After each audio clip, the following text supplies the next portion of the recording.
morning. Welcome to Talkline on the MetroNews Radio Network. Do not attempt to change the station. You are surrounded. We interrupt this program to bring you an emergency news bulletin. Repeat, this is an emergency bulletin. Keep your radio turned on. Holy smoke. From the studios of the West Virginia Radio Corporation and the MetroNews Radio Network, the voice of West Virginia, comes the most powerful radio show in West Virginia. This is MetroNews Talkline with Hobby Kercheval. Check set line up, link. Activated Telos telephone. Switch network control from Charleston to Morgantown. Stand by. Cue Hobby. You're on. Good morning. Welcome to Talkline on MetroNews in and around the great state. Hobby Kercheval with you. Joe Nelson, our producer. Deborah Martinelli handling the video stream. You can watch us at wvmetronews.com, at MetroNews Television. Now, coming up this morning, we'll get the very latest from Jerusalem, our Middle East correspondent with Fox News, on the shooting down of that Russian jetliner by the Russian fighter plane by Turkish forces, which has increased tensions even more in that part of the world. Jessica Gallagher will report on that. Rex Repass joins us shortly. New research out from Pew Research on the confidence or lack thereof in the federal government. We'll report on that. Chris Starwald, Fox News, later this hour. That's just in the first hour. So a lot to do today. We're going to start with the Blankenship trial. The jury headed back in this morning, which would be the sixth day of testimony. Depending on how they go, it could be the fifth full day. And still no verdict. Harvey Payton was down at the courthouse this morning. He joins us this morning in our Charleston studios. Harvey, good morning. You were down there this morning. Everybody's starting to look a little ragged, aren't they? Well, yes, Harvey. I wanted to go by the courtroom this morning to really just to look at those folks who have been there throughout the trial. A number of people who are relatives of the miners who were killed in the Upper Big Branch explosion have been there, and obviously members of the press. Under the arrangement that persists at the courthouse, the courtroom's locked, and so these folks are just sitting in what's a pretty sterile environment of the lobby, wooden benches, and you can visibly see from the folks that I watched for several weeks during the trial, the strain is evident, the way people look at each other, the way they talk, just when the elevator doors open, people look, because if you see the lawyers get off the elevator, that means something's happening. Right. So it's just, this is a long deliberation, although it was a long trial. We talked yesterday, and one of the things that I mentioned was the absence of a defense by Mr. Blankenship's trial team. That might have been misleading. Actually, they chose to offer no testimony or exhibits as a part of a defense case, separate from the government's case. But there was effective cross-examination of the government. That's where the defense was in the cross-examination, right, raising the reasonable doubt. And in the documents. Mm-hmm. I overlooked the fact that the defense introduced several hundred documents contra to the documents introduced by the government. So for every memorandum where Mr. Blankenship talked about money or the necessity for production, the defense was able to introduce another document at some level of the corporation talking about the need for safety or eliminating violations. So if the jury's reading all of those, 4.5 days would not be an unworthy period of time. Harvey Payton's with us, who's serving as our legal analyst in this trial. And Harvey, because, as we've gone over and over, the nature of this case, and if you have these documents, and some of those documents benefit the defense, some benefit the prosecution, you could literally sit there in that jury room, and if you wanted conviction, you could say, well, what about this? What about what this document says? And if you are for acquittal or leaning toward acquittal or raising reasonable doubt, you could say, but look what this document says. Those documents, but as you say, then a tie goes to the defense. So it's, I don't know where they are. Obviously, they're probably having that same discussion we're having right now. Well, as we said before, jurors are not professional problem solvers. They are folks gathered from the community, and in the manner in which this jury was selected, because there was so much concern about bias and knowledge about the Upper Big Branch explosion, one would presume, we don't know because jury selection was secret, one would presume that those folks who read the news with regularity, follow current events, form strong opinions about things they see or read or hear, were excluded from the panel. And so you may have an even less fertile field for deliberation and problem solving, but they'll get it. I mean, they'll figure it out. I still think that since there's been no communication with the court since Thursday, the jury is trying to do its job and decide at least some of these charges. They don't have to decide them all. Now, the judge has told the jury that if they do not conclude their work by the close of business today, they will be off until Monday. Wow, did they really want to come? Well, yeah, did they really want to come back Monday? Monday? They certainly didn't want to work on the Wednesday before Thanksgiving or the Friday after Thanksgiving, which may have been a more coercive position for the court to take. I thought that her attitude of adjourning until Monday was benevolent for the jury and probably more in keeping with the desire to get a verdict that represents the overall consensus of the jury. Somehow they have to come to consensus. Yeah. And that consensus may be we can't decide. Yeah, Harvey Payton's with us, and again, there are 3 charges they have to decide, and the first charge actually has 2 parts to it, and there's 20-some days of testimony, all these documents. Harvey Payton, with his legal advisor on this case. Harvey, I want you to address something here because this has come up every time we talk about this or I write about it. I get emails and texts and tweets that say, and depending on one's perspective, if, for example, that if the individual communicating with me believes that Blankenship should be convicted, then sometimes the comment is, well, we know how Cole runs the show in West Virginia, so there's no way that Blankenship is going to get convicted. And then others will say, well, wait a minute, this is just a political prosecution against Blankenship because Goodwin wants to run for governor. So there are some preconceived notions out there. Now, you are there almost every day. Right. And you're a skilled attorney. That's why we're having you here. Can you say without reservation that this has been a fair and equitable execution of justice in this state, in your opinion? Oh, yes. I don't think there's any question about that. And I read the same comments that you do because every day I check the website and the commentary. And it's easy to say that the fix is in. Right. Well, if the fix was in, the man would have walked out of the courtroom Wednesday afternoon scot-free. Mm-hmm. A couple of these charges aren't that complicated. The securities charges, while it's, the terms that are used are subject to various meanings, that's not related to any industry. I mean, chief executives, corporate officials are convicted all the time of lying to the SEC. That's not the big issue. The big issue here is if this man's convicted of a conspiracy, what does that do with corporate governance, not just in the coal industry and everyone? But that's not even come up. I mean, this case has been tried by the U.S. attorney and defended by the attorneys from Washington, D.C., I thought in an excellent, impartial manner. The judge, who, her background was in a prosecutor's office in Kanawha County, then as a state court judge, and now as a federal trial judge, has been impeccable. I did not agree with the jury selection in secret, but, as I told you last week, the government of the United States, the strongest country in the world, wants to put one little guy from Mingo County in jail. Mm-hmm. And they can't do it. And despite the fact they have the FBI, the Justice Department, MSHA, OSHA, whoever else, 7 people from little counties in West Virginia are now standing between the government and this man going to jail, and that's the way the system's supposed to work.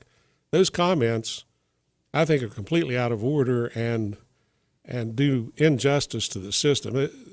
I don't think anyone who's watched this trial, I mean, none of the lawyers, all these witnesses had lawyers, and they had good lawyers. Everybody's commentary is, well, the case may be a bit of a stretch, but the government's presented a good case, and the defense has been able. Mm-hmm. Yeah, I think I agree with you, and I defer to you. You've been there every day, but I think, again, if, quote-unquote, the fix was in, he never would have been indicted, he never would have been charged, and he would have walked after 3 hours or an hour and a half of deliberation. By the same token, if this had been a political prosecution, the jury wouldn't be in there, they wouldn't have been able to bring a case. And clearly, through the testimony and the evidence, one can look at that presented and go, wow, they established, they did a pretty good job.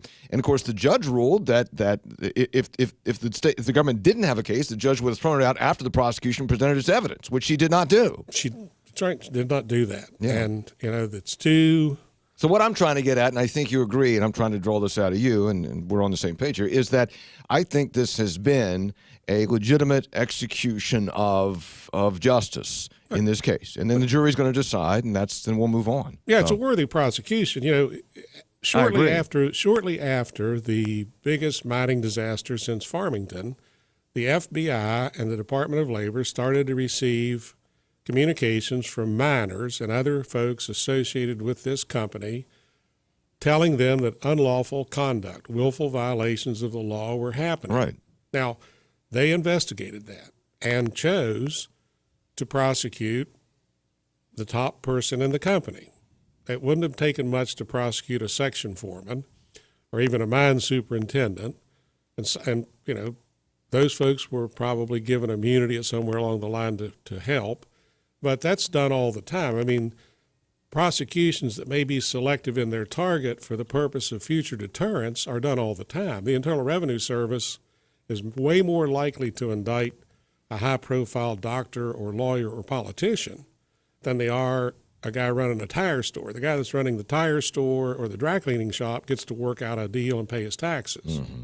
You know, if you find a prominent... So there's a deterrence issue. Sure, it's a deterrence. And for that reason, the law prohibits or permits and, in fact, authorizes selective prosecution.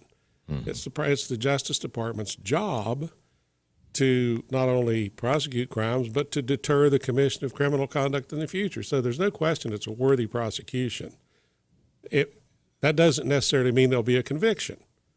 The sense of the public may be that, no, it is not possible to draw a line from the mine face to the executive boardroom, and if that's the decision, that's the decision. Or it could be that if the federal government does not prove its case, that still it would be a deterrent in that the word would spread that if you are a hands-on operator or hands-on running a business and something terrible happens, that you may be held accountable. Well, it may actually encourage the folks who advise. You know, Mr. Blankenship's not a lawyer, and neither were many of the people involved in the management of this company. They're coal miners and engineers. It may be in the future that someone will say, wait a minute, I'll tell you what you better do. You better stop production. Well, it's going to cost you some money, but you better stop production for about 10 days. Go down there and clean things up, get you some personnel in there, or you might end up being indicted, and this time it may stick. I mean, that may be the beneficial function of this case for the future. It just changes the way of doing business. Or you better have plausible deniability. Well, that's true. I mean, which obviously through the documents and recordings that Mr. Blankenship put forward, he may have plausible deniability. Yeah. All right, Harvey Payton, good stuff today, Harvey, weighing in on the Blankenship case as they continue deliberations. Thank you for coming on today, sir. We appreciate it. All right, I hope we hear something soon. All right, thank you very much. Harvey Payton on the Blankenship trial. We'll be right back. Hunger, injustice, poverty. We see it, but what can we really do? Where is the hope? The hope is in you, and Catholic Charities West Virginia can help you extend hope, grace, and mercy to the most vulnerable in our communities. They're calling all people of goodwill to serve our brothers and sisters mired in poverty, burdened with disease and injustice. Join with Catholic Charities West Virginia and change a world. Visit CatholicCharitiesWV.org because the hope is in you. This Saturday, the West Virginia Mountaineers return home for a Big 12 matchup with the Iowa State Cyclones. Join MetroNews for the best, most listened to game day coverage. The pregame fun starts at 9 a.m. with the Jeep Gold and Blue Countdown, followed by the Sports Brunch. Game line kicks off at high noon. Then postgame analysis begins at 3 with the Gold and Blue Wrap-Up, brought to you by the West Virginia Oil and Natural Gas Association. Don't miss game day coverage at its best, beginning Saturday morning at 9, right here on MetroNews. You're listening to Talkline on Metro News. For 30 years, the voice of West Virginia.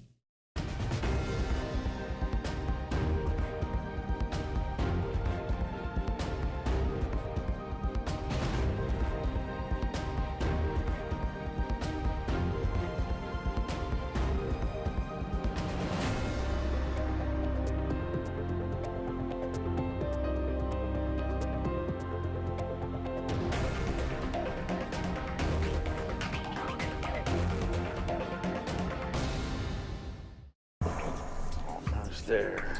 Just 5 more minutes. Almost home. Statistics show that 80% of auto fatalities occur close to home on rural roads. Cops. That's why law enforcement is stepping up rural patrols and cracking down on impaired driving. If you are over the limit, you are under arrest because drinking and driving don't mix. Remember, over the limit, under arrest. This message brought to you by the Governor's Highway Safety Program. At MVB Bank, we have one simple objective: to give you the very best of everything you could possibly want and need in a bank. That's it. We believe most people just want a really great bank with top-notch products like checking with cash back, nationwide ATM fee refunds, great CD and car loan rates, and more. Together with our awesome team and the convenience of state-of-the-art technology they can count on. It's no extra fluff, just good, honest banking. We're MVB Bank, your most valuable bank. Member FDIC.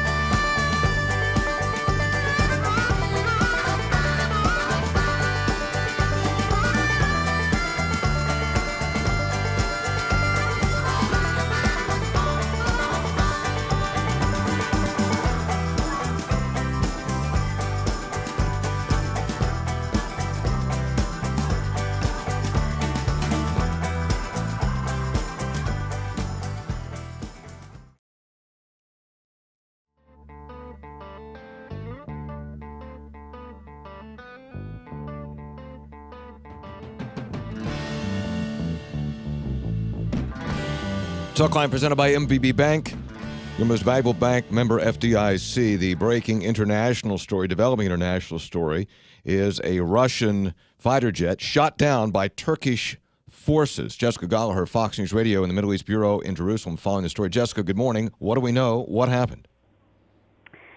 We have just gotten confirmation from a senior U.S. defense official saying that the Russians could not have known that they were not in Turkey's airspace and that multiple warnings were issued.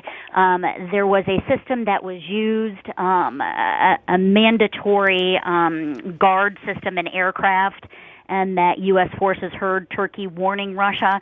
Turkey says it warned Russia 10 times over 5 minutes to get out of its airspace. The jet was shot down. Russia maintaining the jet was not in Turkish airspace, that it was in Syria the entire time. They say that their pilots ejected before the plane crashed, but we have a Syrian commander, a rebel commander, telling Reuters that the two men were shot while they were parachuting out of the jet. So a lot of information going on. We have to remember that this is the first time ever that a U.S. NATO country has shot down a Russian aircraft. So this really, for a lack of better words, puts a damper and a ringer on things. Indeed. Jessica Gallagher, Fox News Radio in Jerusalem. So before I just heard your report, we had the Russians saying one thing and the Turks saying another. But you say now the U.S. confirms that the Russian planes had warnings. There's no question about that now, at least according to U.S. officials? Yes, a senior U.S. defense official telling Fox News, and that this is mandatory guard frequency that is in every single aircraft. So these warnings were issued, at least according to this defense official, and that Russia could not have heard them. At the end of the day, we also have to remember that Russia did have 2 incursions into Turkey's airspace. The second day it started airstrikes in Syria at the behest of Syrian President Bashar al-Assad, and Turkey was very angry about this. They came out to say, if you do not respect our borders, we will enlist the rules of engagement. And the head of the UN a head general at the UN had come out to say, these were not mistakes. There were 2 separate incursions, and they weren't lickety-split. They happened for a long time. So it's not a good situation. Russia says it hasn't heard from the pilots since the jet went down. Then we have this rebel commander saying that both of the pilots are dead. There is video. It's unclear if it really is both of these pilots. There has been an emergency NATO meeting called. Russia's upset about this as well because Russia feels like Turkey should have called Russia first and not a NATO meeting. And meanwhile, Putin he's sort of upped the ante with the rhetoric. He He has. He said there will be consequences. We already have Russian Foreign Minister Sergei Lavrov telling Russians not to travel to Turkey. Turkey's a huge destination for Russians, in addition to Egypt. I think we're going to have to see what Russia's official response is, besides Putin's words earlier, and see how NATO/Turkey responds as well. Yeah, Putin said this was a stab in Russia's back delivered by terrorism accomplices. You know, Jessica, and this also indicates one of the real dangers of the military incursions in the area. You have different forces doing different things, and things can happen, whether they're purposeful or accidental, and it's pretty tricky. It is, and this was the part when Russia first started these airstrikes more than a month ago at that behest of Syria. A Russian three-star general marched into the U.S. Embassy in Baghdad and said, "We are going to be conducting airstrikes. You need to stand down over northern Syria." Of course, the U.S.-led coalition did not do so, and both sides have been conducting airstrikes, but there really was this hope when Putin and Obama met on the sidelines of the G20. It was a little awkward, like 35-minute meeting, that they would come to a sort of, lack of better words, come to Jesus meeting. Okay, maybe we can work together and fight ISIS. This was right after the terrorist attacks, and they had a fruitful meeting, at least according to both of them. Now, with a NATO member shooting down a Russian jet, it's really doubtful that that will happen, and there really was hope for that. Jessica Gallagher, Fox News Radio, following the developing story from the Middle East Bureau in Jerusalem. Jessica, thank you very much. Thank you. All right. Okay, there are 3 ways you can check your game during any hunting season. Of course, we're right in the middle of the gun season, which started yesterday. And by the way, did you see? It's a story on our website. It was an amazing day yesterday. The conditions were almost perfect. It was cold, I mean, for most of us, but for hunters, it was perfect. It was clear. It was cold. There wasn't a lot of rain or fog or anything like that. So it was a really perfect conditions. And officials had been saying that there's going to be a huge deer population out there because it was down so much last year. In fact, the kill yesterday was significant, according to the reports. Anyway, you can check your game by calling 844-WV-CHECK. 844-WV-CHECK. Online, you can log on to WVHunt.com.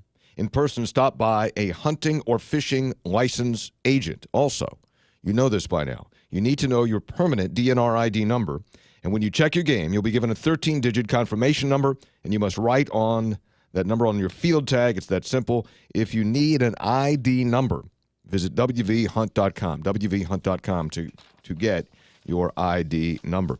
Back to the Blankenship story. Keep in mind, there are 3 counts being considered. The first count has 2 parts, has to do with a violation of mine safety laws and obstructing the Mine Safety Health Administration from inspecting the mine. That's the early warning that was given.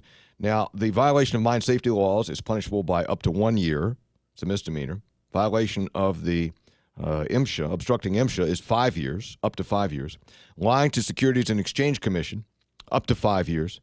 Lying to investors about the safety practices at Massey, that carries up to 20 years maximum. So that's the big one in terms of the penalty. That's count 3.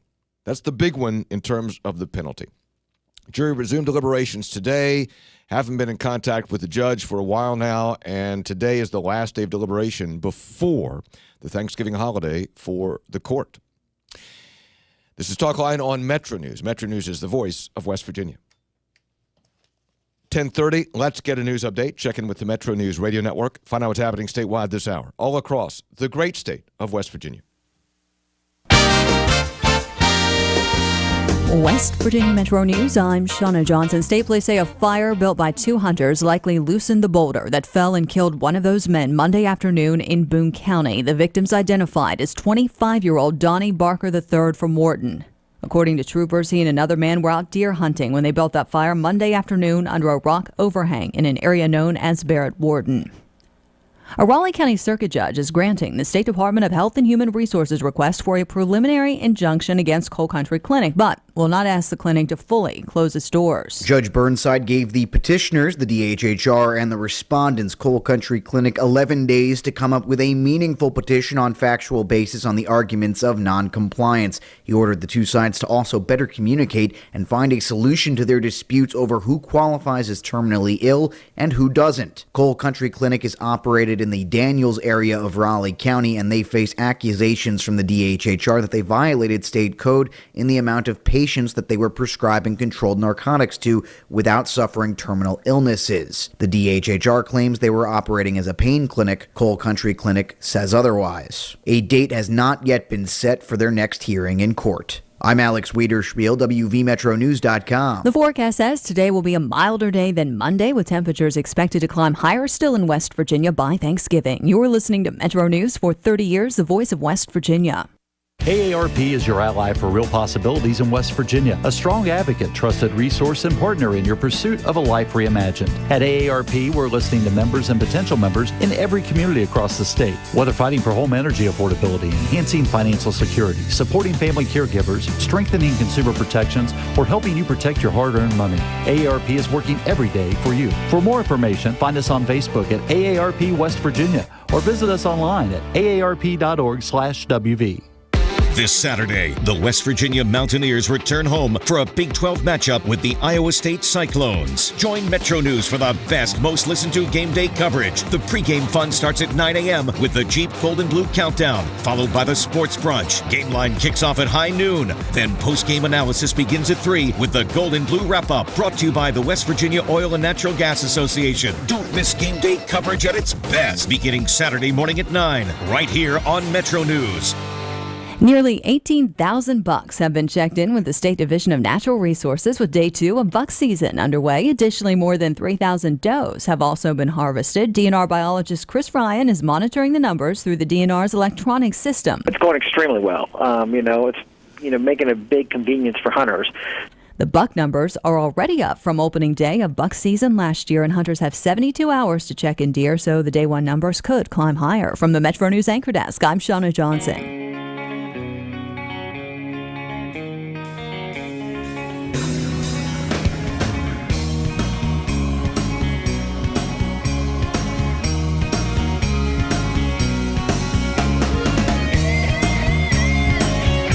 Talkline presented by MVB Bank, your most valuable bank member, FDIC. Attention, Martinsburg, Eastern Panhandle. I got something coming up in about a half hour you won't want to miss because it ties into one of your people. Well, I don't mean you people. You know what I mean. Also coming up this half hour, Chris Steiwald, Fox News digital politics editor. My gosh, I'm just glad I didn't say that on a college campus today. Pew Research has new research out, Beyond Distrust, How Americans View Their Government. Guess what? They don't like it. They don't trust it. They don't trust it. Americans' overall view of the federal government is very, very negative.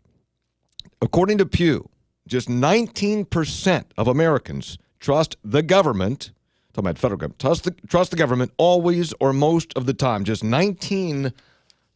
Rex Repass is with Repass Research. This is not their research, but this is research that he has been looking at. And obviously, over the years, he has contemplated this very issue. Rex, good morning. Good to talk to you again. How are you? Good morning, Hoppy. Glad to be with you. That's 19%. Just 19% trust the federal government. And it's been on basically a steady decline for the last half century. If you look at the Pew data, which we have a great deal of respect for Pew, we've actually worked with them on a couple of occasions on studies in West Virginia. But yeah, you're right. Look at from 1958 to 2015, just a precipitous decline. 77% trusting government, all the way down to 19%. Reasons? Primarily, I think it's just dissatisfaction with government being able to deliver on its promises, or politicians being able to deliver on their promises. Mm-hmm. So is that about politicians over-promising? Is that about unrealistic expectations on our part, the public's part? Which is it? I think it's a combination of both. And historically, if you look back to the late 50s, I mean, you did have a government that had just had won World War II, had a favorable point of view regarding just life in general in the 50s, had a popular president, and moving into the early 60s, another popular president. So you have a combination of issues that are, I think, driving the dissatisfaction, over-promising clearly, And then second, I think government not being able to work together, particularly in the last 15, 20 years. Yeah.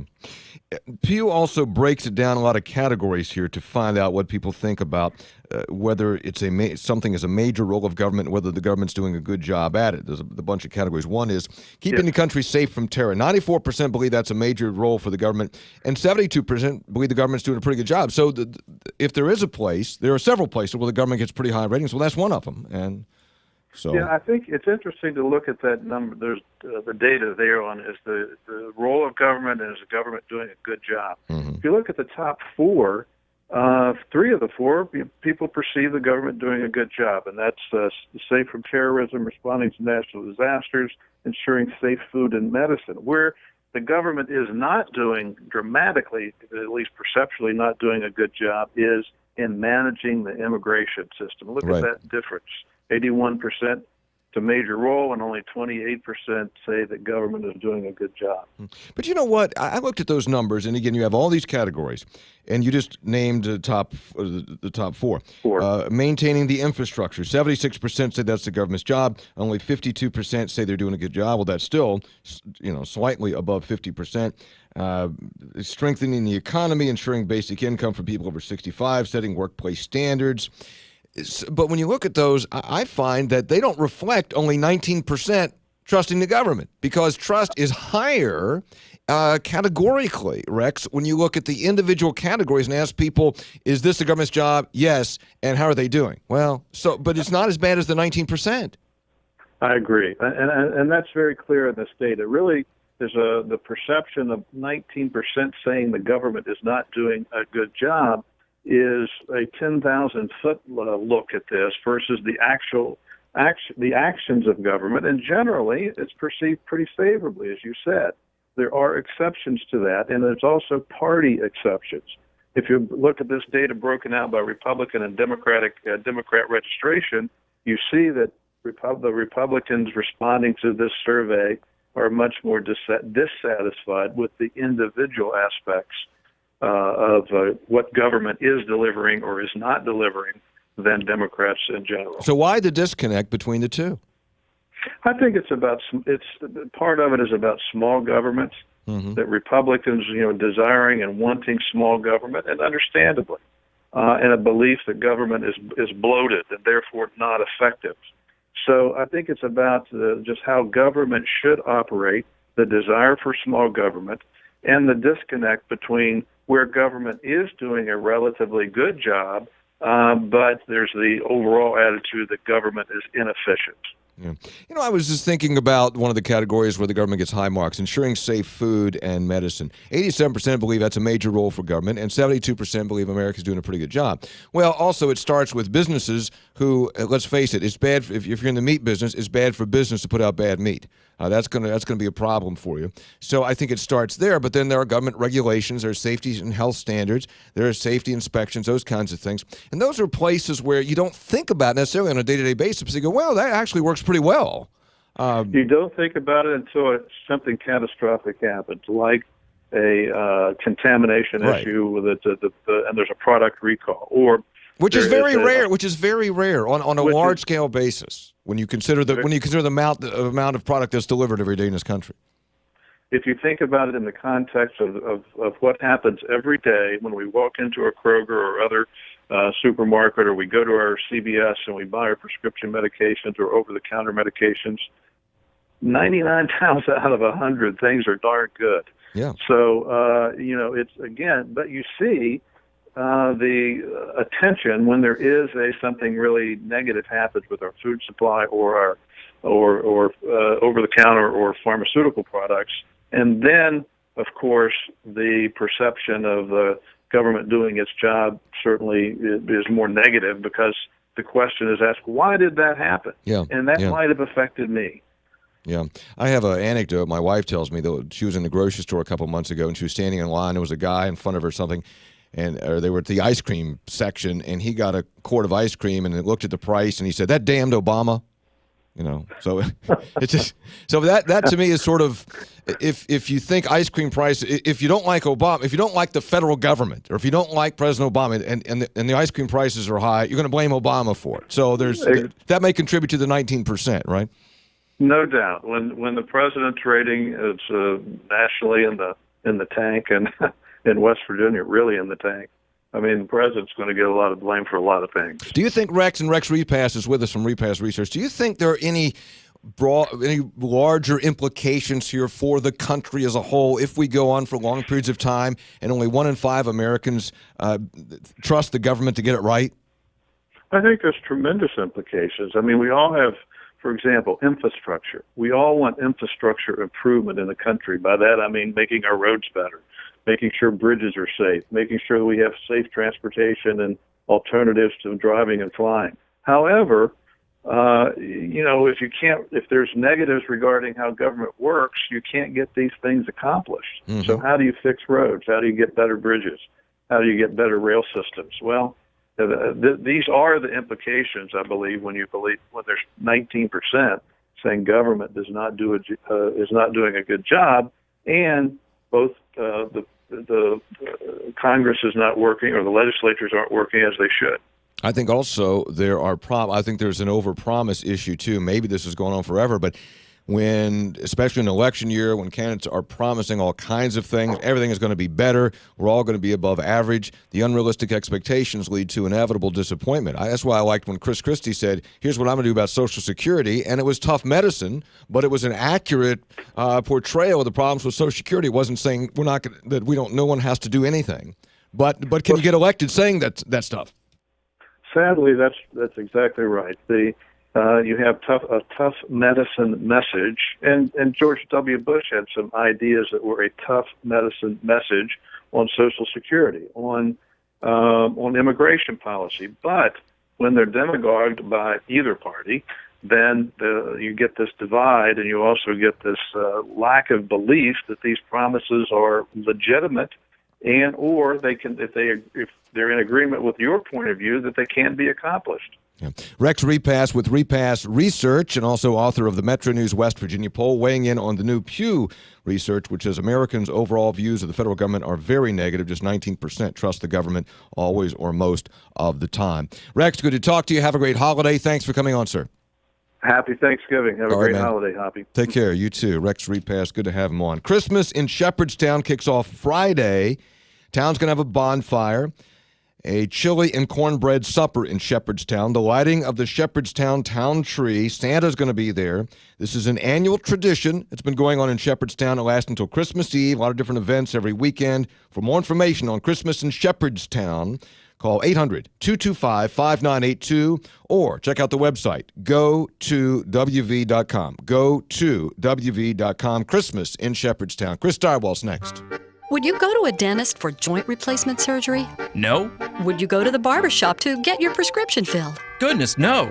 Would you ask your preacher for advice on how to fix your toilet? Of course not. Then why would you trust some guy down the street who gives you the cheapest bid to remodel, repair, or even build your home? You need a licensed professional contractor who knows what they're doing. It's your home. You have to live there. Why settle for anything less than the best? Your dreams built by the best. Contact the Home Builders Association of West Virginia for a list of professionals in your area. Go to hbawv.org today. This message brought to you by our marketing partners, Lowe's of North Central West Virginia, Brick Street, 84 Lumber, Federal Home Loan Bank of Pittsburgh, ProBuild, SJ Neathawk, Balcon, Windcor, and West Virginia Housing Development Fund. Your dreams built by the best. The Home Builders Association of West Virginia. Go to hbawv.org today. Hi, it's Tony Caridi with a question. What can a video do for you? Well, if you're in business or part of an organization, let me tell you what videos have done for our clients at Pikewood Creative. Our commercials have generated millions of dollars in new business. Our long-form videos have helped capital campaigns raise tens of millions of dollars. That's what a video can do for you. If you have a need, then visit us at pikewoodcreative.com. That's Pikewood Creative. This is Talkline on MetroNews. For 30 years, the voice of West Virginia.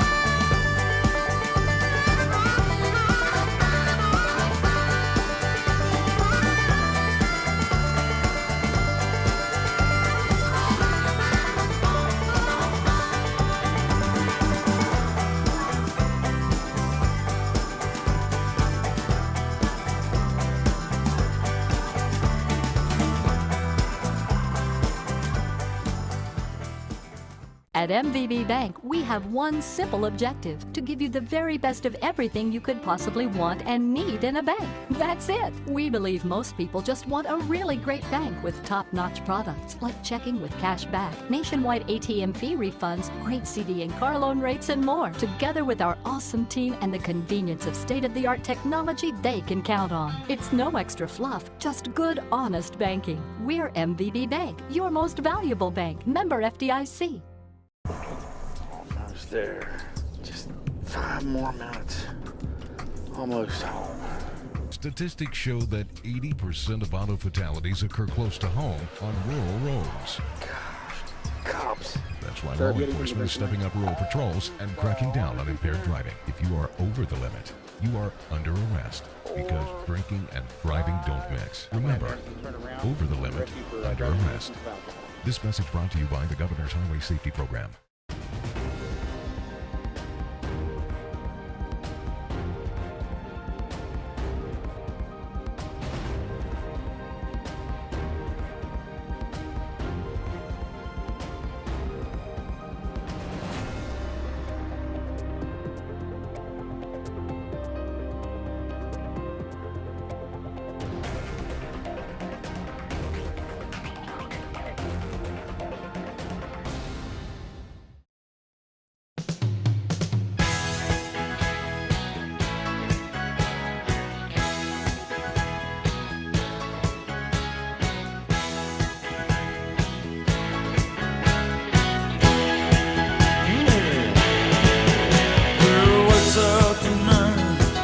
Talkline on MetroNews here in West Virginia. There are 2 great jackpot games you can play from the West Virginia Lottery. Powerball has drawings on Wednesdays and Saturdays.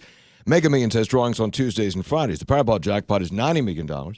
Mega Millions jackpot is $25 million. Please play responsibly. Email from Jeff Hoppy. People don't trust the government because of overpromising? Seriously? Not the Kennedy assassination or Vietnam or the Pentagon Papers or Watergate or the repeated revelations of the CIA and FBI overreach or Reagan's backroom deals with terrorists or Clinton's affairs, or the deception is bipartisan and endless. The government has always overpromised. Overpromising is fine as long as it appears to be honest and overpromising. Okay, good point. It's not just about the overpromising. Well, I didn't say it was just about the overpromising, but I said there is a tendency by politicians to overpromise. But that's a fair point. There is an overpromising and there is an honesty factor. But those kind of go hand in hand. And, I mean, watching both parties and watching the candidates, and to some degree it's understandable because campaigns are about optimism, about the future, and I guess who wants to hear that, wow, we're going to have to make some tough decisions about Social Security, and you're going to have to raise the retirement age, you're going to have to prorate the benefits, you're going to have to raise the cap on it. I mean, maybe nobody wants to hear that. But it's the truth. We'd rather hear that we're going to get stuff, which is the easy way. We're going to get stuff, and everybody's going to get stuff. And I think there is a lot of that in the messages that are delivered by the politicians, that we're going to get stuff. Now Donald Trump has said that he witnessed people jumping out of the Twin Towers on 9/11 from the view in his apartment. So he was speaking today in Columbus, Ohio, and Trump said, quote, "Many people jumped and I witnessed it. I watched that. I have a view from my apartment that was specifically aimed at the World Trade Center," Trump said during a rally in Columbus. "And I watched those people jump, and I watched the second plane hit. I saw the second plane hit the building, and I said, wow, that's unbelievable." At least 200 people jumped to their deaths at the World Trade Center. Trump's apartment is about 4 miles away. Now, I'm just reporting to you what happened this morning. So I don't know whether 4 miles away you can see somebody jump or not. But, of course, this ties into Trump also saying that he witnessed people cheering in Jersey, Muslims cheering on 9/11. Now, I've seen the video. I watched like everybody else. I saw the Palestinians cheering. We all saw that video. I don't recall video of people, I'm not saying they didn't, I'm saying I don't recall, of Muslims in New Jersey cheering 9/11. I don't. Chris Steiwalt, Fox News digital politics editor, do you? Do I think thousands of Muslims danced and celebrated in New Jersey on September 11th? That's the question. Of course not. Yeah. So Trump is lying? Well, look, I'm sure if I had to describe what I was doing in 2001, it would sound a lot better than the reality. I'm sure if I had to lay out what my life was like, hanging out at Mulligan's at the corner of Capitol and what was that? Capitol and you were down. Okay, you were downtown having a beer. Right, Okay. but I'm sure that if you asked me to recount my time there at the Charleston Daily Mail right now, it would sound a lot different, probably than reality. And I'm sure that I'm sure Mr. Trump's he is 70, and I'm sure that he has what seems to be, I'll take him at his word, a clear memory of something that didn't occur. He says he has the best memory. He says the best memory in the world. Of anyone? That's what I think that's what he said. Says it's a great memory. Well, something like that. That is awesome. That is especially for a man of his age to have that kind of a memory. The best. That's in the a whole microaggression, by the way. A man of his age. That's a microaggression. I microaggressed him. Sure, we're keeping track of those things now. No. Is this? I mean, is this thing starting to? Is it starting to unravel a little bit on Trump? Oh, you know what? Donald Trump's support in the Republican primary has been consistent from the time that he made it clear to his supporters that he was really in it, that he was really not going to Lucy-in the football them. He might do that in the end. But when he made it clear to his supporters that he was going to be in it, his support went up to about a quarter of the Republican electorate in polls, and it has stayed there. And that is where he has been. And it has not gone up much, and it has not gone down much. And especially if you look at real polls versus phony polls, it has been right there. And the way to think about Trump is that if you take half of his support, which is basically, it's like Ron Paul people, those kind of people who have some... Those kind of people? No, I mean libertarian-minded, maybe believe that there is a conspiracy against them and their interests, which, by the way, they may not be wrong about, between powerful interests inside politics and powerful interests inside government that are conspiring against them. And so you have those people who are part of the Republican Party, and then what Trump has done is, I call it a leveraged buyout or a hostile takeover. He brings in a downscale, blue-collar, white males, Democrats, independents, self-described liberals, self-described moderates who come into the party, and together with those people in polls make up what would be 25% of the GOP electorate. You bring them in, and now what he's saying is, well, the rest of you, if you imagine a boardroom setting for Trump, he says, I've got 25%. You've got 20%. You've got 14%. You've got 9%. You've got 5%. And then the rest of you jamokes are 10 people splitting up 20 points. And because it's divided, Trump's the guy. Or at least for now. Yeah. What will happen over time, and I don't think it's about, my point is, I don't think an excited utterance that he had about Muslims in New Jersey is going to make any difference. If you're right, if you're in, you're in. If you're on, yeah. Right. It's not like the stuff that he has said before should have been, and if you were given to quailing over such considerations, there's plenty of stuff that he said before that would have driven you away. So you're in, and in fact, you may like it. You may like it, and he may like this, because what it does, when the controversy surrounds something like Muslim Americans are bad, if the controversy surrounds that, that is another way to continue to talk to voters by doubling down on it. You continue to talk to voters and say, I really think they're bad. I really think that we have a big problem with all of these Muslims who are here in our midst. And if you agree with him on that and think that we have a huge problem with sleeper cells in the United States and Al-Qaeda and ISIS among us, then Trump is maybe talking to you. So it works for him, and it works for him for maintaining his base, but it, of course, continues to seal off more and more of the party to him. And what will happen at some point is the Republican Party will coalesce, and it will reject the hostile takeover bid. It will come together and say, yeah, well, you've got a quarter of the electorate. We've got 3/4 of it, and we're going to rebuff your offer. And then Trump will leave. The words for the day are quailing and jamoke. Jamoke. You never want to have quailing jamokes. Jamoke. How do you spell that? Jamoke. That's Pittsburgh, man. It is? You never heard jamokes? Not in a while. I'll check it out. Yins need to spend a little more time downtown. Downtown. Okay. Got to you late. Sorry about that. All right, brother. Next time. Bye. Jamokes. That's a great word. That's it. With a word like jamoke, you don't need curse words. We'll be back. Imagine a scale, and you're trying to balance it. Too much on one side, and it sinks, just like our state's economy. When jobs are centered on one or two industries, the balance is off, our economy sinks, and good-paying jobs disappear. West Virginia needs a variety of industries, including fossil fuels, small business, and high-tech jobs to bring balance. The High Technology Foundation works to bring those high-tech jobs here. Ask your legislator if they're helping the High Technology Foundation bring balance to our economy. From the West Virginia High Technology Foundation. Hello, I'm your neighbor. Your sister. Your son. Your granddaughter. I was broken, hungry, helpless and hopeless. Catholic Charities reached out to me in hope, faith, and love. They were there in my time of need, and they'll be there for you. No matter how old or young you are, Catholic Charities of West Virginia offers hope, help, and love for all ages. Visit CatholicCharitiesWV.org and find your hope today. Catholic Charities West Virginia is an equal opportunity employer and service provider. You're listening to Talkline on MetroNews. For 30 years, the voice of West Virginia. Almost there. Just 5 more minutes. Almost home.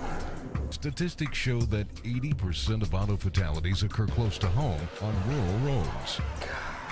Cops. That's why law enforcement is stepping up rural patrols and cracking down on impaired driving. If you are over the limit, you are under arrest because drinking and driving don't mix. Remember, over the limit, under arrest. This message brought to you by the Governor's Highway Safety Program.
At MVB Bank, we have one simple objective: to give you the very best of everything you could possibly want and need in a bank. That's it. We believe most people just want a really great bank with top-notch products like checking with cash back, nationwide ATM fee refunds, great CD and car loan rates, and more. Together with our awesome team and the convenience of state-of-the-art technology they can count on. It's no extra fluff, just good, honest banking. We're MVB Bank, your most valuable bank. Member FDIC.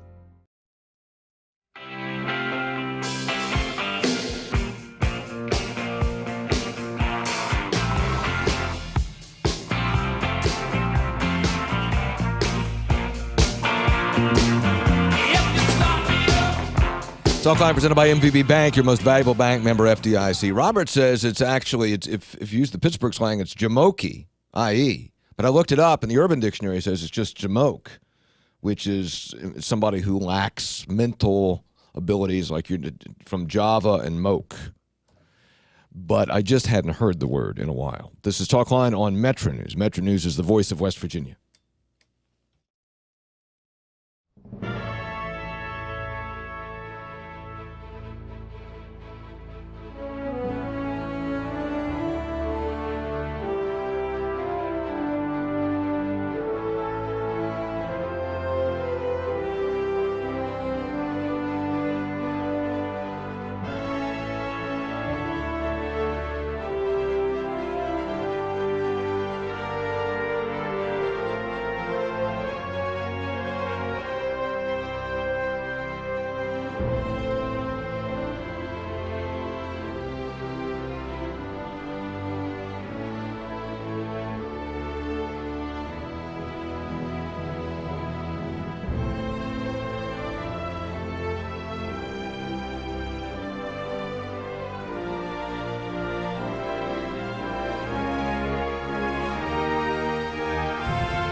Welcome back. Hour number 2 of Talkline on the Metro News Radio Network in and around the great state of West Virginia. Hoppy Kercheval with you. Joe Nelson, our producer.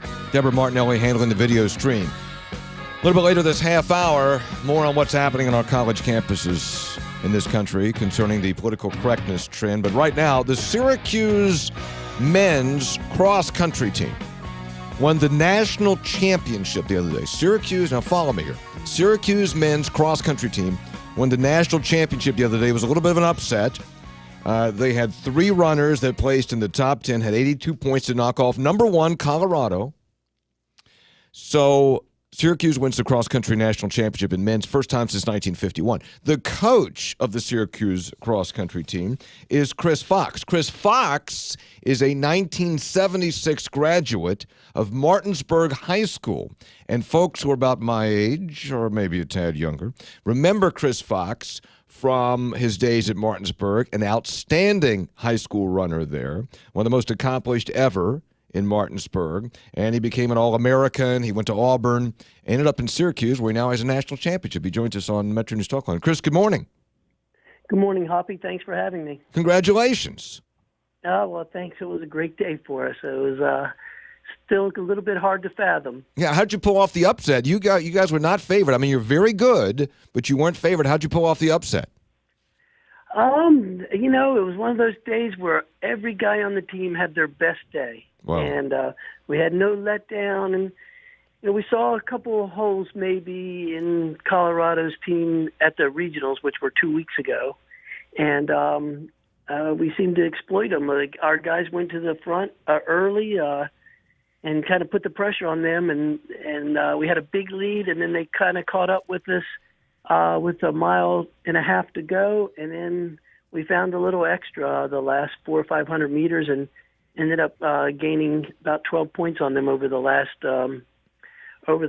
minute of the race. Wow. Was that that your 30-minute race? Chris, was that your strategy to go out early and put the pressure on them? Yeah, I mean, we wanted to see how they would react. They're really smart. The coaches there is a kind of a legend. And we knew we had to get out because it's a field of about 250 runners, and there's places where you can get bottlenecked or pinched up, and we wanted to get out quick. So we had our 3 guys get right out into the top 10 right away, and then 3 more guys got themselves into the top 50, and they moved up from there. It was just one of those days. It was a great day for us. Outstanding. Chris Fox is with us. He's the coach of the Syracuse men's cross-country team, won a national championship. Chris is a 1976 graduate of Martinsburg High School. I'm a Panhandle boy, and I remember you from those days, and a very accomplished runner there in Martinsburg. And do you still have folks back there? Any family? Oh, yeah. My mom still lives there. I grew up on Raleigh Street in Martinsburg, and my high school coach, Mr. Dave Ambrose, he was at the meet in Louisville, so it was kind of great, kind of full circle for us. He coached me since I was in the 7th grade. And, I get back to Martinsburg all the time. I have family in Martinsburg and in Hagerstown, Maryland. And, that was the foundation for everything. I've kind of been in this sport since I was 13 years old, and my foundation goes back to those days at South Middle School and Martinsburg High School. Well, how did you get started running?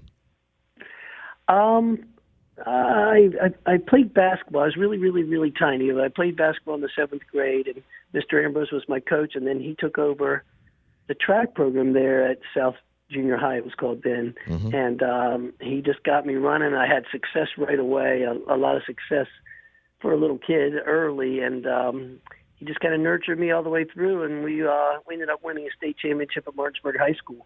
I think it was, at that time, it was the first state championship ever won by a Martinsburg team. Yeah. In any sport. Really? Yeah, in 1975. You're still a legend in Martinsburg, you know that? Well, I had great support from the Martinsburg Journal and WEPM. So people they probably made a little bit bigger deal of me than they should have, but it was a lot of fun. It was a lot of fun back then. And you went to Auburn, right? And ran at Auburn? Yes, sir. And had a great time there. I made All-American there, I think 6 times, and it was a really great experience for me. Why did you decide to get into coaching? That's a good question. I think by default, you do something every day since you're 13 years old, and I guess I just have, I garnered a lot of knowledge, and I ran professionally till I was about 37 years old, so that precluded a lot of other careers that you probably need to start when you're in your 20s. So, I got into it, and it's been a great ride for me. Yeah. Did you ever have an Olympic trial? Yeah, I was in 5 Olympic trials. I've been an alternate for 2 Olympic teams, and I ran in the World Championships a couple times. So I would say I had a really good professional career, not completely satisfying. This kind of erased some of the memories of some of the bad memories that I had from my own running. Chris Fox is with us, Martinsburg native, 76 graduate of Martinsburg High School, coach of Syracuse men's cross country team. They just won a national championship. A little bit of an upset over Colorado. You still running now, or you all runned out? Well, I'm about run out. I do a little bit of running a few days a week for my fitness and health, but I can't go fast anymore. Well, you shouldn't be able to go fast. You shouldn't be like those young guys. I mean, you look at them and they can just keep going and going and going, right? And you're like, okay, I need to rest a little bit, right? Oh yeah, these are young, very talented guys, and they work really, really hard. We got to be proud of them. I mean, I don't know what's the history at Syracuse with cross country. You had a national championship in 1951, so it'd been that long. I mean, had there been a history there, or did you have to reestablish there? Yeah, that's a good question. I had to reestablish it 11 years ago. They brought me in here, and the program was, I would say, dormant would be a good word. They just hadn't been very competitive since the 50s. And they were in the Big East, and they were last or next to last of several years before I got here. And it took us a couple years, and we won a few Big East championships, and then we switched to the ACC. And we've won 3 ACC championships in the 3 years we've been in the ACC. So I was given a big gift by the athletic director, like, here's a pile of budget money, come make a good program for me. and he left us alone and let us build something pretty special. That's great. Chris Fox, Martinsburg native, 1976 graduate of Martinsburg High School. He had all kind of track records there. Went on to Auburn. Coach of Syracuse. They just won a national championship. So, Chris, congratulations. West Virginia's a small state. We always keep track of folks who, go to other things and have success there. So we're proud of you and proud of your team. And congratulations to you, and hope to see you back in the state real soon. Oh, thanks very much, Hoppy. I appreciate your interest, and I stay in touch with a lot of West Virginia guys through the running world, and I'm very proud to be a West Virginian. Chris, thanks a lot, man. Congratulations. Okay, thank you very much. Okay, buddy. Chris Fox, Martinsburg, West Virginia, wins a national championship in cross country. Good to see him doing well. That's fantastic. We'll take a break and be back. When we come back, these college campuses. Oh, these kids. Oh, these jamokes. That's next. West Virginia has balanced its budget on the back of the coal industry ever since we became a state 150 years ago. Historically, the coal industry and coal-fired electric utilities have accounted for over 60% of all business taxes, while high-energy wages contribute a disproportionate share of income taxes, and coal severance dollars sustain important programs in all counties. All told, the industry infuses over $26 billion to our state's economy. Coal alone has paid down nearly $1 billion of the state's workers' compensation debt. Consequently, all state businesses have experienced major reductions in workers' comp benefits. The coal industry has always supported our people and our economy, but it's under attack from the Obama administration and the EPA. It's fighting to survive. Coal taxes in West Virginia are higher than our surrounding states. We're losing coal markets to our neighbors. Let's get our mines and coal miners working again. Support a reduced tax rate for mining, paid for by West Virginia Coal Association. Wait, this can't be right. If you bank with MVB, they pay you to use your debit card? Who approved this? That's right. With MVB's Checking with Cash Back, we pay you to use your debit card. What's more, we give you 2% cash back on purchases when qualifications are met. Open an account online today at mvbbanking.com or visit one of our convenient local branches. MVB, your financial life made easy. Member FDIC. True to its motto, wild and wonderful, West Virginia is the third most forested state in the country for landmass and has 7 million more forested acres now than 100 years ago. The mountain state is abundantly blessed with valuable renewable forest resources, which naturally regenerate for future generations. Forestry is the basis for over 5,000 separate wood and paper products, creating millions of dollars in state revenue from business income and property taxes. A message from the West Virginia Forestry Association, WVFA.org. The event you've been waiting for is here, the Northside Chrysler Jeep Dodge Ram Truck Black Friday Blockbuster Sales Event. Northside's pulling out all the stops with huge incentives and ultra-low percentage rates. You can buy a 2015 Town & Country minivan and get 0% financing for 75 months and up to $2,500 in rebates. Yes, I said $2,500 in rebates. Hurry to Northside Chrysler Jeep Dodge Ram Trucks, your central West Virginia destination for savings. Visit on the web at northsidewv.com. This is Talkline on Metro News. For 30 years, the voice of West Virginia. At MVB Bank, we have one simple objective: to give you the very best of everything you could possibly want and need in a bank. That's it. We believe most people just want a really great bank with top-notch products like checking with cash back, nationwide ATM fee refunds, great CD and car loan rates, and more. Together with our awesome team and the convenience of state-of-the-art technology they can count on. It's no extra fluff, just good, honest banking. We're MVB Bank, your most valuable bank. Member FDIC.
There.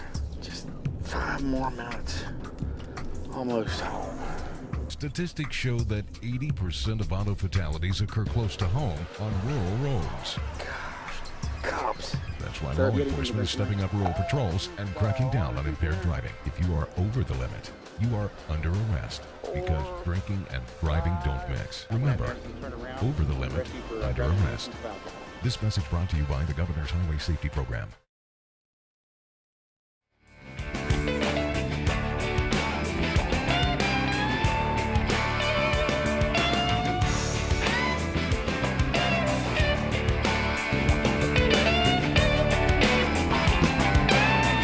Talkline on MetroNews. Talkline presented by MVB Bank, your most valuable bank, member FDIC. All those hunters out in the woods now, be safe, be careful, and remember, you can check your game by phone at 844-WV-CHECK. You can check online by going to WVHunt.com. You can check your game in person by stopping by a hunting or fishing license agent, but you need to have that DNR ID number. And when you submit that, you'll get your confirmation number for the game. You can get the DNR ID number by visiting WVHunt.com. WVHunt.com for that ID number. Also, when you have the ID number, you can check in your game. So this maybe it slowed down a little bit this week because it's Thanksgiving holiday, but on college campuses, and I read the other day there have been demonstrations or at probably 100 campuses across the country, which get very close in many cases to treading on free speech rights. Eric Cohn is back with us. Eric Cohn is with FIRE. FIRE is the Foundation of Individual Rights and Education. They monitor this stuff pretty closely. Eric, good to have you back. Thank you very much. Great to be back with you. So what's the latest incident? I know you guys wrote today about Dartmouth and Dartmouth standing by its bias incident reporting protocol. What's that? Well, bias incident reporting protocols are generally processes by which universities permit students or faculty members to report incidents of, bias or what's perceived to be bias to the university. And these policies can take several forms. Some of them have teeth attached in the form of disciplinary consequences. Some of them allow for anonymous reporting. the broad problem with them is that when students have to worry about whether or not they're going to be reported for exhibiting some kind of bias, it chills speech on campus. Sure. Students are going to stay quiet rather than risk being tattled on, basically. Yeah, so that it has a chilling effect. Absolutely. Yeah, that's the huge problem with that. So that's at Dartmouth. So Dartmouth now has they allow that to take place, or they have a bias incident reporting protocol. Is that correct? Most schools do. Oh, they do. In fact. Wow. Okay. What about what's going on at Princeton? Princeton's all in a dust-up over an attempt to rename the public affairs school, which is named for Woodrow Wilson, who went to Princeton. And Woodrow Wilson does have a pretty sketchy past in terms of his views on race and brought segregation back to the federal government. But does one go back now and start scrubbing people from the history? Well, sure, and to be clear, Woodrow Wilson's name is all over Princeton. He was president of the university for a while. But you can't judge historical figures by the social progress of the current era. If you do, you're never going to find any historical figure that's worth putting on a pedestal or worth acknowledging as a positive force. I mean, Abraham Lincoln may have been the great emancipator, but he also didn't believe in equal social and political rights for blacks and whites. If you go back and look at Martin Luther King Jr., it's a debated issue, but when he was writing an advice column for Ebony magazine back in the 50s, he told a gay writer who wrote in asking for advice that his homosexuality was probably not an innate tendency, but something that was culturally acquired, which would be something that's fairly taboo to say today, especially for a civil rights figure. Right. So if you go back and look at pretty much anyone's history, you're never going to find somebody who is completely so ahead of their time that they were in tune with the social and political mores of 40 years after, 50 years after they were born. It's just not reasonable. Eric Coates with us with FIRE, which is the Foundation for Individual Rights and Education, and what's going on college campuses. Getting an update from him. Eric, do you think that is this going to play out? I mean, is this thing going to sort of peter out, if you will, as the weather gets cold and it's harder to be outside, and we got holidays coming up, or is this the beginning of a groundswell? Where is it on the paradigm here? Well, the holiday break may do something to temporarily quell some of the unrest as students return home, but I don't think we've seen the last of it. I mean, if you look at what's happened in the past 2 weeks at campuses across the country, the fact of the matter is there's now websites that catalog the demands made by student groups on various campuses, because there's so many now that it's impossible to keep track of if you have to go to a different website for each one.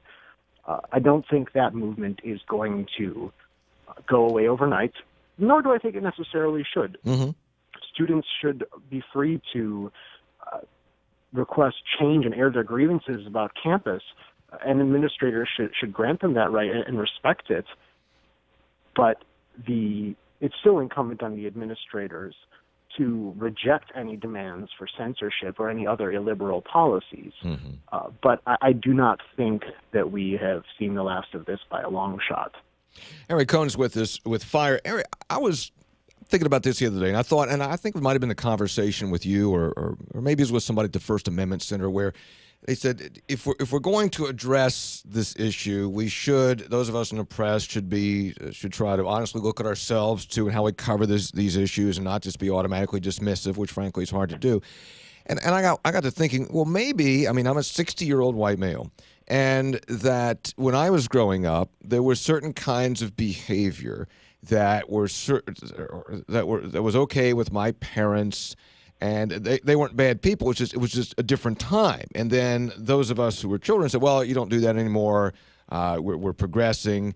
We're changing. And I wonder if there's not something going on here as well that somebody of my age and my generation simply cannot fully comprehend and understand and too easily dismisses. Well, I think that's generally how social progress works. And 20 years from now, we may look back at all of this and think back on the good points that these students made.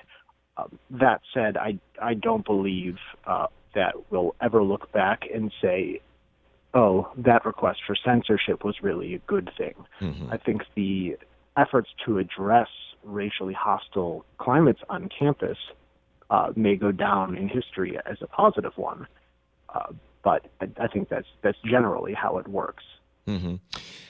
In the Wall Street Journal today, Brett Stevens has a piece very critical of what's going on campus, and he gets to what he thinks is the root of it, and that is that college campuses have really bred this kind of behavior over the last 50 years. He says, for almost 50 years, universities have adopted racialist policies in the name of equality, repressive speech codes in the name of tolerance, ideological orthodoxy in the name of intellectual freedom. Sooner or later, Orwellian methods will lead to Orwellian outcomes. Those coddled, bullying undergrads, shouting their demands for safer spaces, easier classes, and additional race set-asides are exactly what the campus faculty and administrators deserve. Our college campuses, are they reaping what has been sown?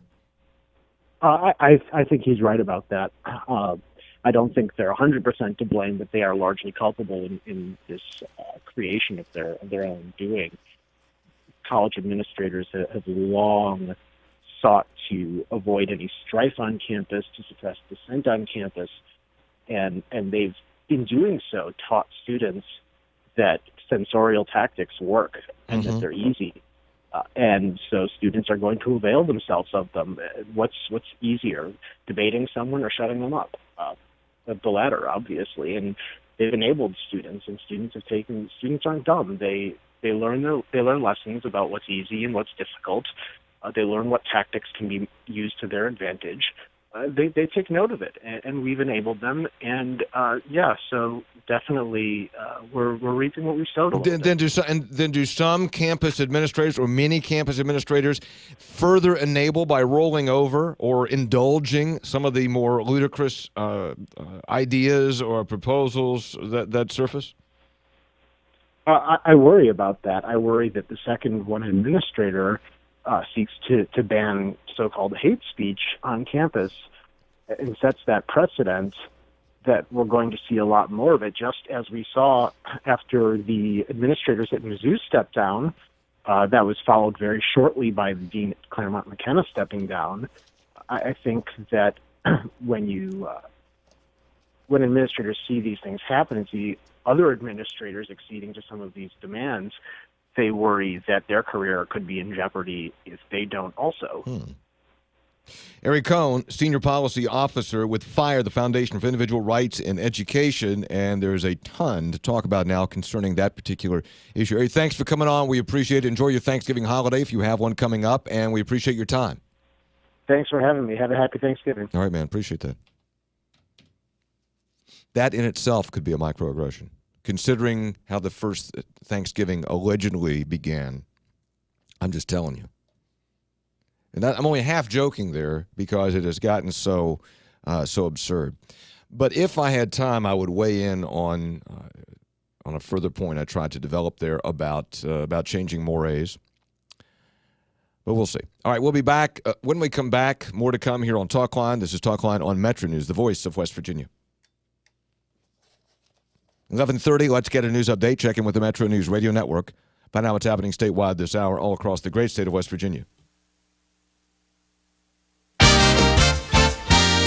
West Virginia Metro News, I'm Jeff Jenkins. About 100 refugees, some of them from Syria, could resettle here in the Mountain State. Mark Slider, the executive director of Catholic Charities of West Virginia, says those who will relocate must complete a rigorous 18 to 24-month screening process, a tough way, he says, to legally enter the country. Because of that, Slider sees no reasons for safety concerns. The terrorist, as a refugee, that's the longest process, so it doesn't make any sense for them to go through that process and with all the security checks. Several states are closing their borders to Syrian refugees after investigators in Paris said one of the attackers there entered France alongside those fleeing Syria. A Boone County man is dead, killed while hunting when a boulder from a rock overhang fell on him Monday. State police say 25-year-old Donnie Barker III from Wharton had built a fire with another man in the Barrett-Wharton area, and the heat led that rock to fall. The boulder that killed Barker was described as about the half size of a fire truck. Jury deliberations continue in what could be a fifth full day today in the trial of former Massey Energy president and CEO Don Blankenship. If no verdict is returned today, deliberations will not resume until next Monday after the Thanksgiving holiday. In Raleigh County, it took firefighters from 5 departments to fight the flames at a Beckley business. The fire was reported Monday evening at Our Place or Yours Food and Spirit on South Fayette Street. No reports of injuries there. You're listening to Metro News for 30 years, the voice of West Virginia. This Saturday, the West Virginia Mountaineers return home for a Big 12 matchup with the Iowa State Cyclones. Join Metro News for the best, most listened to game day coverage. The pregame fun starts at 9 a.m. with the Jeep Gold and Blue Countdown, followed by the Sports Brunch. Game line kicks off at high noon. Then postgame analysis begins at 3 with the Gold and Blue Wrap-Up, brought to you by the West Virginia Oil and Natural Gas Association. Don't miss game day coverage at its best, beginning Saturday morning at 9, right here on Metro News. A study from England shows that men spend more time each day looking at themselves than women. Well, believe that study or not, the point is we all want to look our best all the time. Well, the same holds true for businesses. We judge businesses, in fact, by their look. At Pikewood Creative, we produce videos and commercials that make businesses look their very best. And you know what? It improves their business. They get more customers and clients. If you'd like your business to look better, then check us out at pikewoodcreative.com. Hundreds of people are moving quicker through security at Charleston Yeager Airport for Thanksgiving travel. Those enrolled in the new pre-check screening system can skip some of the required security steps. TSA spokesperson Lisa Farmstein on the requirements. Eligibility hinges on whether you are a U.S. citizen or whether you're a legal permanent resident. So if you've got the paperwork to show that this is a place where you were born and raised or you have legal residency, then that qualifies you. From the Metro News Anchor Desk, I'm Jeff Jenkins.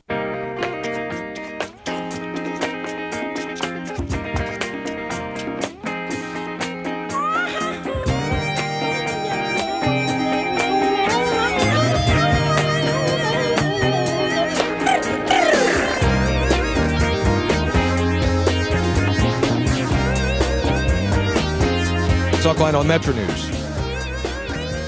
Hoppy Kirchable with you. U.S. Commerce Department recently named, this United States Commerce Department recently named 4 organizations in this country, just 4, as recipients of this year's Malcolm Baldrige National Quality Award. That's the nation's highest presidential honor for performance of excellence. This came from the United States Commerce Department, just 4 awarded, and one of them went to the Charleston Area Medical Center. According to the U.S. Commerce Department, for the past 2 years, CAMC has ranked in the top 5% for quality inpatient service by Health Grades, a national service that rates the performance of physicians, hospitals, and healthcare providers, and received the group's Distinguished Hospital Award. Dave Ramsey is president and CEO of CAMC, joins us on Metro News Talkline. Dave, good morning. Congratulations. Hey, good morning. Congratulations. That's pretty cool. Well, yeah, we're very excited around here. Yeah. How did you do that? Or how did your people do that? Well, exactly right. It's all about the team. We started 10 years ago. Actually, next month it'll be 10 years. Recognizing that we wanted to be the best possible organization, not just from a quality standpoint. We've always had great quality, but as an employer, as a resource to the community, really all aspects of the hospital's operation and functions. And the Baldrige criteria, as we call it, was a way for us to begin to benchmark amongst the best hospitals in the country. Did you look at the criteria initially and go, wow, that's a lot. I don't think we can do that. Well, that's pretty much was our reaction initially. We began with education of our management team here, department managers and others, and I think all of our mouths were open when it first started. Mm-hmm. But we sort of broke it down into pieces, and over this 10 years, we've improved every year. Yeah, well, you have to. I mean, if you don't, in business, like a lot of things, if you're not getting better, you're slipping behind. So you have to strive to get better all the time. Well, absolutely. I mean, it's like anything else. How well we learn and adapt and improve will determine, the future of any organization. Mm-hmm. Dave Ramsey's with us, president and CEO of CAMC, and they have just received, just a couple of days ago, the U.S. Commerce Department's Baldrige National Quality Award, one of 4 given out, and CAMC gets gets one of them. What do you know, when people go, I'm going to make a wild generalization. Most people don't want to go to the hospital, right? Unless you're going there like, okay, something's got to be done. You're going to feel better when it's over. So how do you make patient satisfaction? How do you get that up to a point where people say, oh, that wasn't that bad? How do you do that? Well, it's a patient by patient experience, and that's our challenge. A lot of our patients come from outside the immediate area, and they may have never been to Charleston, and they certainly have not been to a hospital as large as Charleston Area Medical Center. So we've worked diligently, really, with all of our departments and all of our employees, just to sensitize everybody to the fact that we have to treat everybody that comes in the hospital with respect, and we need to be answer their questions and be courteous to them as well as their family members and anyone that comes in with them. Yeah. Dave Ramsey's with us, President and CEO of Charleston Area Medical Center, and they've received a prestigious national award from the U.S. Commerce Department. Let me ask you about a couple of things in healthcare right now, because the Obamacare law in place for a couple of years now, obviously a lot of adjustment. Generally, how is that affecting CAMC? Well, the good news is that, I think, it's pretty common knowledge now that about 180,000 additional people received insurance coverage through Medicaid and the CHIP, Children's Health Insurance Plan, which is a great thing for everybody. So lots more people insured in our state than in the past, and that part's going very well. For those of us in healthcare, especially hospitals, the difficulty is that Medicaid, as well as Medicare, of course, Medicaid's a program for the poor, and Medicare is the plan for individuals over 65 years of age. Well, they both pay below cost. And in a state where we have lots of, unfortunately, a large number of Medicaid recipients and a large number of Medicare recipients, the challenge for us is how do we continue to lower our costs to be able to operate. Okay, so Dave, you got to lower costs, but also you got all these new Medicaid patients. Of course, the argument would be from Obamacare folks is, well, wait a minute, they're on Medicare, you're getting something, and there used to be charity care, or I guess you got some reimbursement from the federal government from that, but aren't you getting at least more in Medicare reimbursement than you got in unreimbursable care historically, or are you?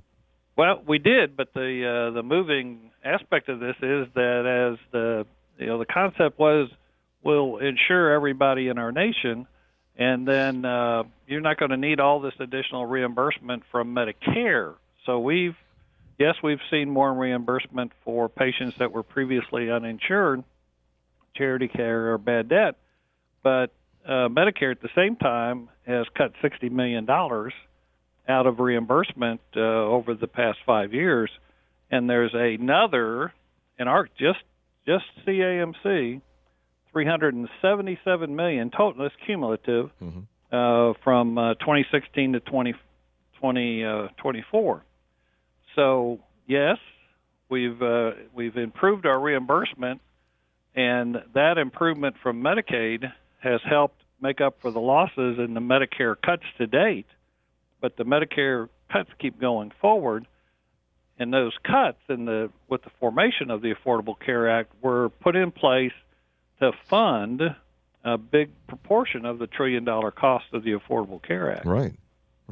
So that tells me that unless you find ways to save millions and millions of dollars, which I'm not sure how you're going to do that, then you're going to have a lot more cost shifting. Well, exactly. I think that's a huge issue and concern that, what we've dealt with in West Virginia for a long time. Unlike many other states, where you have county hospitals or city hospitals or even state hospitals that are supported by tax dollars, we don't have that in West Virginia. So there's been a hidden tax on the business community that offered insurance through the cost shift on those businesses to help make up for care of the uninsured and the charity population because there's no tax support for that. So Dave, is all this working, or is it a house of cards? Well, that's a great question. I'm not sure I'm smart enough to be able to. Well, you better be out. because you guys, it's all coming back your way. I mean. Yeah, we'll have to figure it out locally, and we're confident we will figure it out here. And I think all hospitals across the country are in the same predicament. Most hospitals, about 5,000 hospitals in the country, and most of those are in rural communities and are small hospitals. Mm-hmm. So we're all struggling with the same dynamic, and there will have to be a national solution to this concern that we all have. Dave Ramsey's with us, president and CEO of Charleston Area Medical Center. Dave, I understand too that with of course, federal Medicare would be a huge federal program. Medicaid is a huge state program, probably has federal implications as well. And with that becomes a significant regulatory burden. How much additional regulations are put upon hospitals, CAMC in this case, to provide Medicare coverage, and how do you keep up with all that? Well, it takes dozens and dozens of processes and systems in the organization to just stay on top. The number of changes, frankly, that are happening just daily are virtually overwhelming. We get an email that CMS Center for Medicare Services have changed a regulation almost daily. Really? And yeah, the regulations, the Medicare regulations are changing daily. Virtually. It's not. Yeah, I understand. It's a given regulation. It's a given way they want us to, process paperwork, or the way they're going to reimburse us. It is a huge regulatory challenge for every healthcare provider, especially hospitals. How many people do you have? People that's all they do is figure out how to comply with the Medicare regulations? Well, we do, and most folks will have other jobs as well. But just staying on top of these regulatory changes and then changing our processes in the organization to adapt and comply is where the real challenge comes in. Gotcha. Dave Ramsey, President and CEO of Charleston Area Medical Center. Dave, congratulations to you and your staff and all your people there on receiving that award from the U.S. Commerce Department of the Malcolm Baldrige National Quality Award. It's quite an achievement. Congratulations to you and your folks. Well, thank you. We're very proud of that. One of the things in the press release that the Chamber of Commerce put out, Commerce Department put out, was that they commented that the Charleston Area Medical Center had a heart as big as West Virginia, and certainly I feel that way about our employees and everybody that's worked so hard to get us to this point. Good. Well, congratulations. Keep up the good work. We appreciate your time. All right. Thank you. All right, man. Good talking to you. We'll take a break and come back. Raymond wants to talk about the Blankenship trial. So more to come. What's going to happen here? I feel like we're waiting. What do you think is going to happen in the Blankenship trial? 1-800-765-8255. Email talkline@wvmetronews.com. Tweet me at Hoppy Kercheval. Text me 304-TALK 304. That's going on 5 days? Is this the sixth? Might be the sixth day overall, fifth full. What's going to happen in the Blankenship trial? 1-800-765-8255. Email talkline@wvmetronews.com. Tweet me at Hoppy Kercheval. Text me 304-TALK 304. It is a somewhat morbid pastime that everyone engages in when you're following a trial and the jury's been out for a long time. What is the jury going to do? We'll talk about that after this. This Saturday, the West Virginia Mountaineers return home for a Big 12 matchup with the Iowa State Cyclones. Join Metro News for the best, most listened to game day coverage. The pregame fun starts at 9 a.m. with the Jeep Golden Blue Countdown, followed by the Sports Brunch. Game line kicks off at high noon. Then postgame analysis begins at 3 with the Golden Blue Wrap-Up, brought to you by the West Virginia Oil and Natural Gas Association. Don't miss game day coverage at its best, beginning Saturday morning at 9, right here on Metro News. Trading in your business fleet or personal vehicle for a new one? Donate your used vehicle to Good News Mountaineer Garage and get the best tax deduction possible and the satisfaction of knowing your donation changed the life of someone in need. Good News Mountaineer Garage repairs donated vehicles and provides them to qualified West Virginia families, giving them access to employment, safe, affordable housing, health care, and other vital necessities, and putting them on the road to economic independence. Call 1-866-GIVE-CAR today for Good News Mountaineer Garage. 866-GIVE-CAR. Hi, it's Tony Caridi. If you're in a business or organization that needs visual help, then let's get together and talk. For more than a decade now, those of us at Pikewood Creative have embraced the opportunity to help people just like you tell their story visually. Whether it's a video, commercial, animation, or motion graphics piece, we produce content that make others take notice. We help people increase their business and organizations better tell their story. If you need help, then contact us at pikewoodcreative.com. You're listening to Talkline on MetroNews. For 30 years, the voice of West Virginia.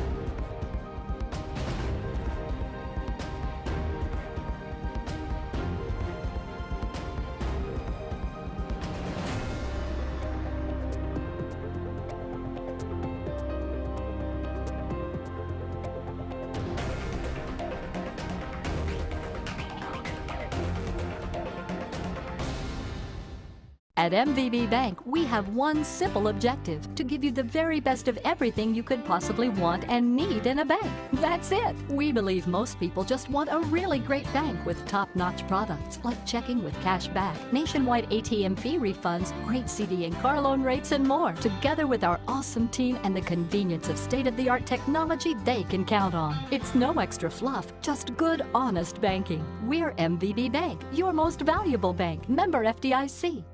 Almost there. Just 5 more minutes. Almost home. Statistics show that 80% of auto fatalities occur close to home on rural roads.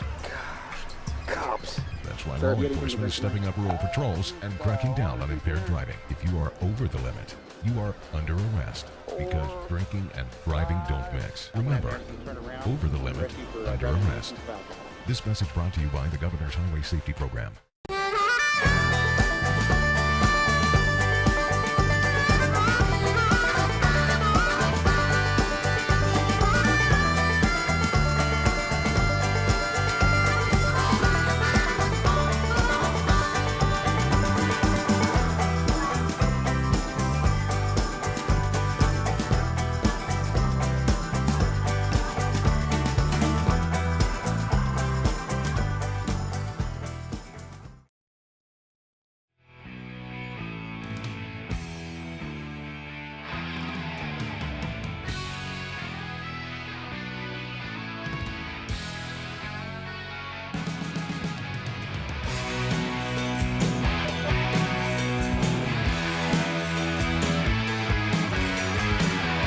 Shepherdstown, formerly known as Mecklenburg, has a really neat holiday tradition. It starts this Friday with a bonfire, a chilling cornbread supper, and the lighting of the town Christmas tree and the arrival of Santa Claus.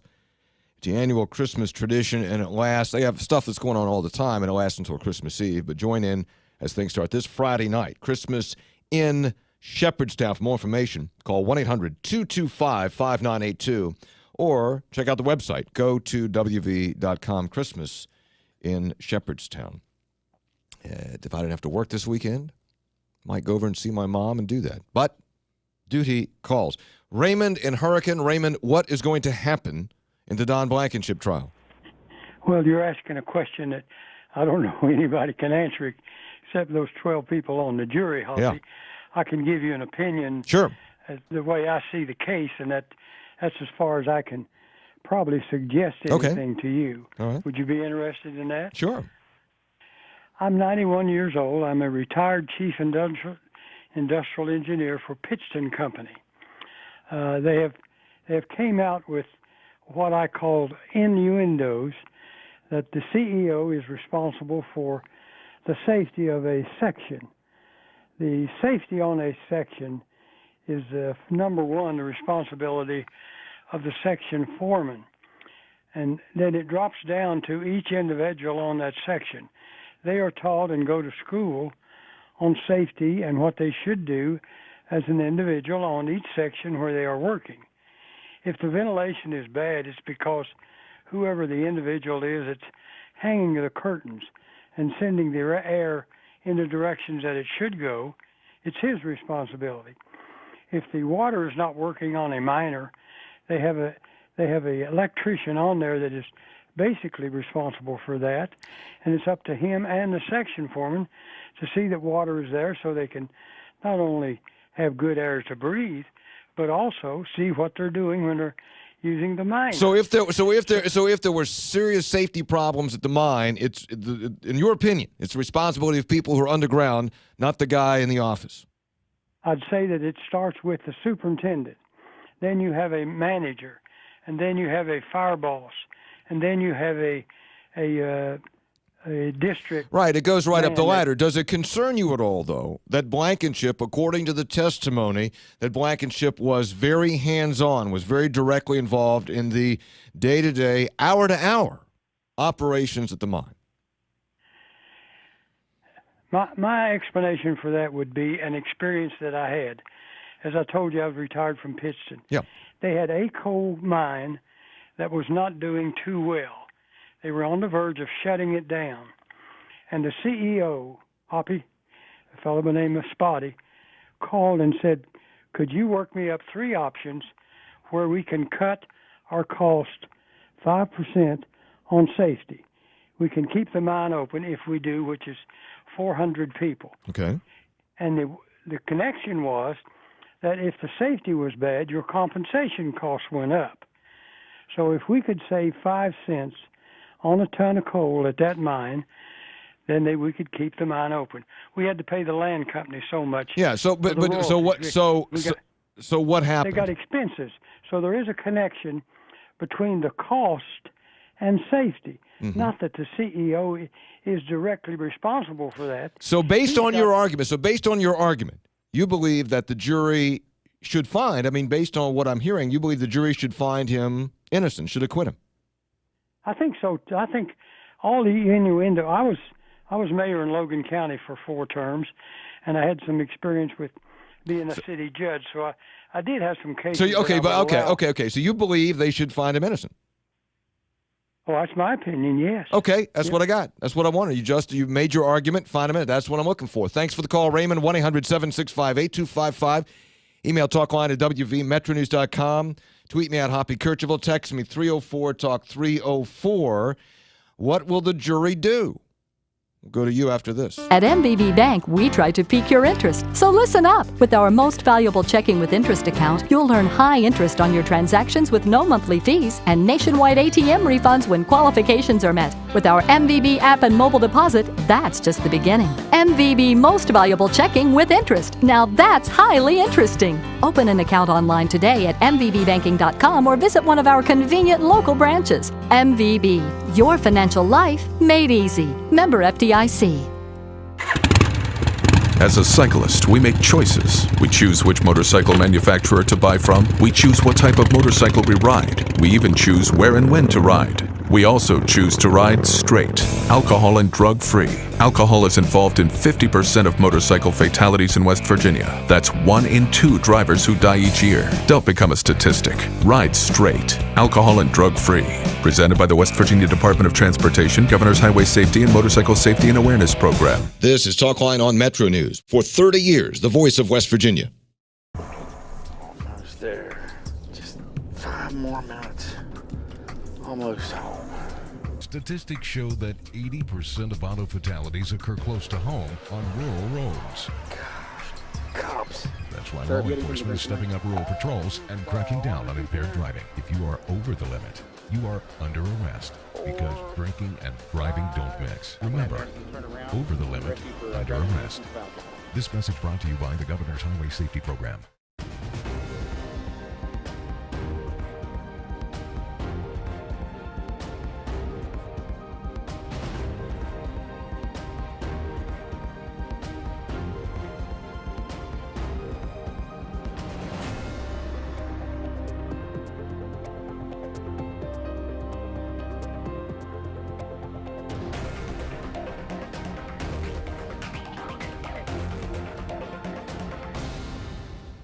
At MVB Bank, we have one simple objective: to give you the very best of everything you could possibly want and need in a bank. That's it. We believe most people just want a really great bank with top-notch products like checking with cash back, nationwide ATM fee refunds, great CD and car loan rates, and more. Together with our awesome team and the convenience of state-of-the-art technology they can count on. It's no extra fluff, just good, honest banking. We're MVB Bank, your most valuable bank. Member FDIC.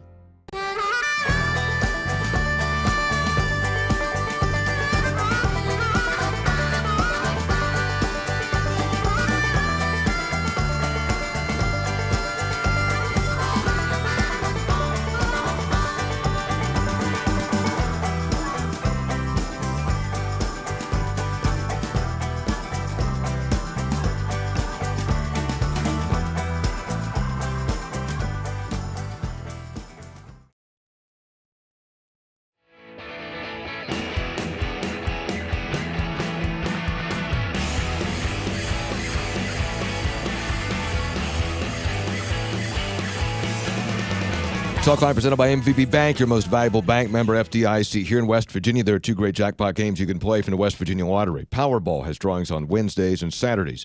Mega Millions Tuesdays and Fridays. Powerball jackpot is $90 million. Mega Millions jackpot is $25 million. Please play responsibly. Email Hoppy. The jury doesn't want Blankenship to walk without some kind of punishment. Pretty reasonable. That's probably a pretty good observation. Bill in Huntington. Bill, what is the jury going to do? I don't know, Hoppy. It's sort of a game of Russian roulette.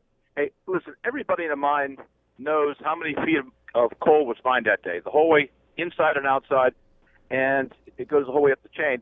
And the section boss is playing Russian roulette with getting caught, keeping his job, or keeping the guy safe. So, boy, it's going to be a roll of the dice. I mean, when the mine inspector shows up on a mine property, you always know it. There's word always sent down. That's just common practice.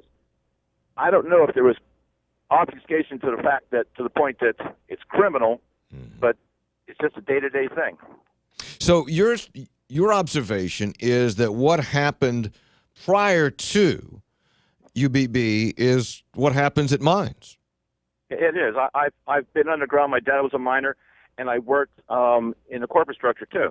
It just happens, you know. Like you flash your lights whenever there's a cop coming. You know when an inspector's coming. You try to cut some corners, but you don't try to make it unsafe. You just try to be efficient. What do you think the jury is struggling with? This would be their 6th day, their 5th full day if they stay out all day. What do you think they're struggling with?